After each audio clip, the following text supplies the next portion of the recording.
and I shoot straight from the hip. Yeah, you know I'm always shooting straight from the hip. Let's take a trip around the curve. Hey, ladies. Hello. I'm so excited to talk to you that I wore this just for you guys today. That's cute. Ta-da! So, I want to tell you that I'm from Missouri too. I grew up in St. Louis, and my mother and father were born and raised there.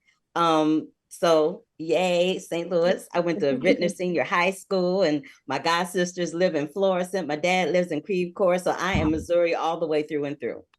I know that Roe v. Wade was a huge part of the contention during Girls State, right? And it was overturned right after the film finished shooting, and it was a hot button topic while you guys were shooting. I would like to know, especially since in the last few weeks, France has made it a constitutional right and has become the first country to do that.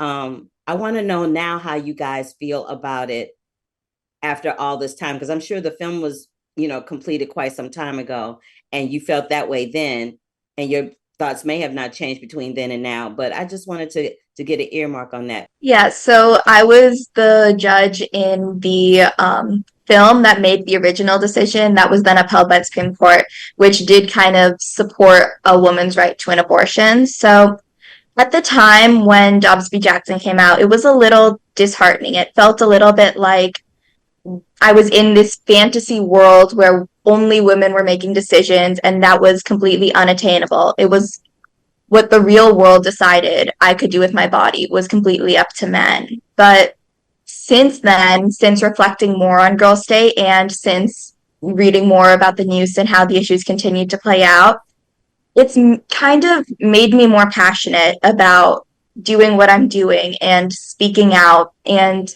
I want to get to that kind of, obviously it'll never really happen, but I want to get closer to that kind of world at Girl State where it was women talking about what affects us and having more of that say in government. Well, don't say it'll never really happen. It already happened with y'all. It happened with y'all. So that is already a possibility in a reality because it happened with y'all. Cece, tell me what your thoughts are. I think it's just kind of scary, like just kind of the idea that we're losing rights, that I don't have say over my body. I mean, it's terrifying. And I think that's kind of something that never really goes away. I think it's going to continue being debated, and I hope that, I would like a privacy amendment, something that protects abortion, interracial marriage, all that stuff. And I think it's something that should have happened a long time ago, and I hope to live long enough to see it happen. And by the way, your little speech was fire, honey. I was like, you had me fired up, and I wasn't even in the room. I was like, well, okay then. All right. Now claps for you. Yes. Thank you. Emily, how do you feel like, as a journalist, how do you feel that the media is handling this political landscape in regards to that issue? I think that a lot of times the media kind of misses those and generalizes a population, generalizes conservatives as a whole for all being pro-life, or liberals for all being entirely pro-choice and almost like pro-abortion. And I think that that's an issue. We need to look at what people as individuals believe. And I think that with lawmaking too, we need to focus more on those laws that protect not only the unborn, but also those who are facing challenges with the pregnancy. Thank you for that. And listen, let me tell y'all something. There's nothing wrong with having an opinion and it being different. That's what makes you unique and makes you an individual. We live in America, and the thing about living in America right now is that you have the right to be an individual and say what you want to say and not have it be villainized. So you're entitled to your opinion, regardless of what it is. You know what I mean? So girls, stick to your guns. If that's what you believe, that's what you believe. Don't let somebody else change your opinion because it's not the popular opinion. So I just wanted to say that. Yes, girl, don't be calling me yes, ma'am. That make me feel old. Yes, miss. All right, Faith, I want you to weigh in on this last and not least. Sure. So the political leak of the overturn of Roe vs. Wade to me was interesting from more of a law perspective.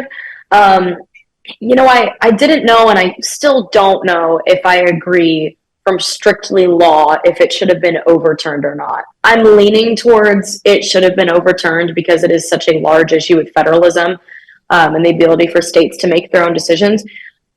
What was incredibly disappointing was Missouri's trigger law that took place, immediately after its official overturn, and how that was going to affect both myself and people I loved and everybody, within Missouri who was able to give birth. And so I don't know, it was hard. It was somewhat looming over the program, but I think I also tried to forget about it. I think that I was able to reflect upon the experiences I had within the program, being with an all-women's government, and how important that was when the official decision was out. So speaking about being in an all-women's government, I remember during the doc that there was, I think y'all were a little shocked. I was shocked that there was such a huge differentiation between boy state and girl state. Like y'all were being told what you could and couldn't wear, and that you couldn't go somewhere by yourself. And the boys were being not lauded and applauded, but they were just being treated differently, i.e. the big ceremony that they had for the governor. And I remember at one point, one of the girls was like, we didn't get that. We didn't get that when we elected our governor. How do y'all feel about that glaring difference, even at boys and girls state, the glaring difference between men and women in the political landscape? I was more concerned with, I noticed like the fiscal inequalities and the fact that I felt like they were really talking about politics earlier on than us. And I think those were almost facilitated conversations too. Like, it's like, here, this is your time to like actually talk about these issues. And that was really annoying to me because when I went into Girls State, I thought it would be like that. And so as I did some digging, I saw how fiscally unequal it was. And it's really, I think that's like one of the things that, if anything, is a fact that is keeping women down. I think that there's this idea that as women, we are less advantaged, which could be somewhat true, but that's the reason why. I mean, if they're giving them a ton more money, which obviously they're funded by two different Legion Auxiliary versus the Legion, so that's where the funding differences come, which I learned, but it's still discouraging, and I hope that we can work to see that be fixed in the future.